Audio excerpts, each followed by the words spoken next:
और वहीं कीव पर कब्जे की लड़ाई और तेज होती दिखाई दे रही है। अभी रूस ने कीव पर मिसाइल से अटैक किया है। रूसी मिसाइल ने कीव के हाईवे को निशाना बनाया है, जिसकी तस्वीर वहां लगी सीसीटीवी में रिकॉर्ड हो गई है।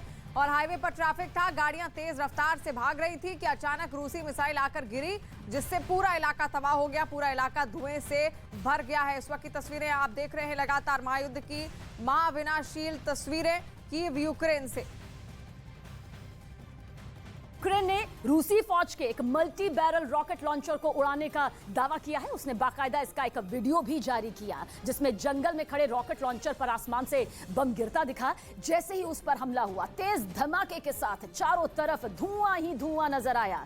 दावा किया गया कि रूसी सेना का यह रॉकेट लॉन्चर हमले की फिराक में था, लेकिन उससे पहले ही यूक्रेन की सेना ने उसे ध्वस्त कर दिया। और पंजाब में आम आदमी पार्टी की ऐतिहासिक जीत के बाद आज दिल्ली के सीएम अरविंद केजरीवाल पंजाब पहुंचेंगे। केजरीवाल दोपहर 2 बजे भगवंत मान के साथ अमृतसर में रोड शो करेंगे। भगवंत मान और केजरीवाल हरमिंदर साहिब में दर्शन भी करेंगे। दोनों नेता जलियांवाला बाग, दुर्गियाना मंदिर और वाल्मीकि धाम भी जाएंगे।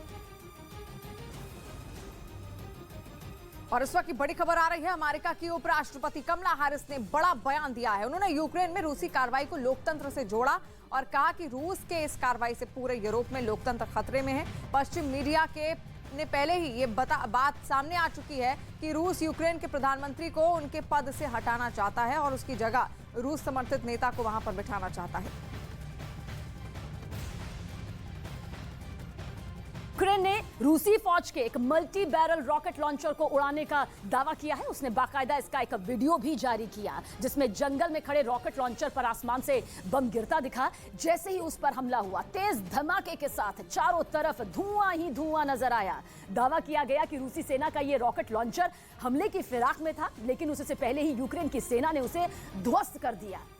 और इस वक्त की बड़ी खबर सामने आ रही है, अमेरिका यूक्रेन को नए हथियार देगा। अमेरिका ने यूक्रेन को एंटी एयरक्राफ्ट मिसाइल और एंटी आर्म्ड वेपन देगा। और अमेरिका चाहता है कि यूक्रेन रूस को इस युद्ध को लंबे समय तक उलझा कर रखे। इसी वजह से उसकी ओर से कई लड़ाकू हथियार भी यूक्रेन को दिए जाएंगे।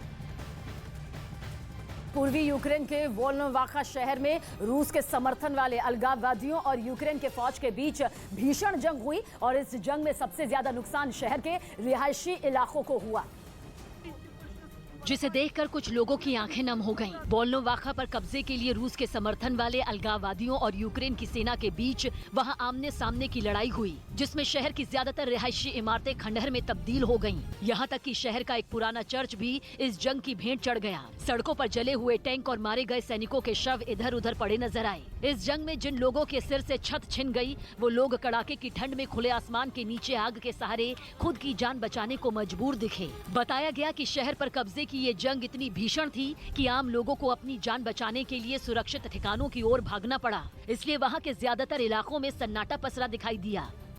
और रूस और यूक्रेन में जारी जंग के बीच यूक्रेन की तरफ से रूस के एक हेलीकॉप्टर को गिराने का दावा किया गया है, जिसका एक वीडियो भी यूक्रेन की सेना ने जारी किया है। और दावा किया कि खेरसॉन की जमीन पर पड़ा मलबा रूस के K-52 हेलीकॉप्टर का है, जिसे यूक्रेन की सेना ने मार गिराया। यूक्रेन की तरफ से जारी किए गए इस वीडियो में कुछ लोग हेलीकॉप्टर की तरफ जाते हुए नजर आए। वहां पड़े हेलीकॉप्टर में आग लग चुकी थी और उससे बेतहाशा काला धुआं उठता नजर आया। इस हमले में हेलीकॉप्टर का पुर्जा अलग हो गया। यहाँ तक कि कुछ हिस्से तो कई मीटर दूर तक गिरे। रूस के इस एलिगेटर नाम से मशहूर हेलीकॉप्टर को गिराने के बाद यूक्रेन की सेना ने इसकी जानकारी ट्वीट कर दी। अभी यूक्रेन